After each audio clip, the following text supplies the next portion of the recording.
again from Grand Slam Oval. Week 2 of the Australian Open has kicked off with some spectacular weather. After a warm night, only dipping to 18, the city peaked at 28 just after 6 p.m. The northwest of the state climbed into the low 30s. There have been thunderstorms through that area this afternoon, although very little rain has fallen in the gauges. Storms also sparked up through eastern districts. Again, they've mostly delivered light showers, but there's been some isolated heavier falls. 19 millimetres at Bright and 16 just north of Combined Bar.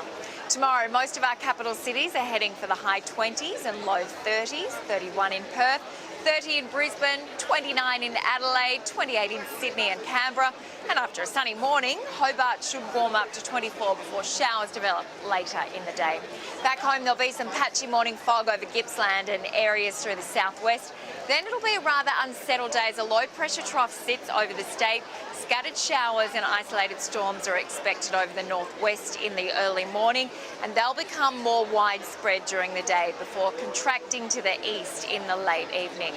Much of the southwest and Gippsland should stay dry, and elsewhere totals of less than 10 millimetres are forecast, although there could be some isolated heavier falls under a storm.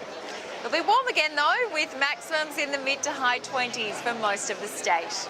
Melbourne is in for another mild night with minimums of mostly 15 degrees.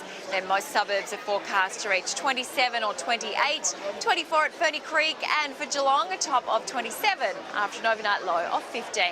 And while thunderstorms are possible around most of the state, they're less likely across Melbourne. Northern and western suburbs have a higher chance of being affected with a few millimetres in showers, possibly through the afternoon and evening. The city is expected to dip to 17 before warming up to a partly cloudy top of 27 tomorrow. There's only a very slight chance of a storm sparking up. It'll warm up to 29 on Wednesday, but we will get an afternoon cool change, so just 22 degrees on Thursday. Then it'll warm up again very quickly, sunny and 28 on Friday, 36 on Saturday. But the southerly change is expected to arrive in the evening, so it should be cooler for the ladies' single final. But there is a chance of showers and a storm, so no doubt the Bureau will be keeping a very close eye on that.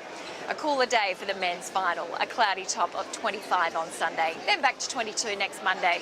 So it'll be quite a stormy day around the state tomorrow, Pete, but at this stage it looks like Melbourne Park should avoid any interruptions. That's good to hear. Thank you, Livinia. And Melbourne, that's what's news this Monday. Enjoy your evening and good night.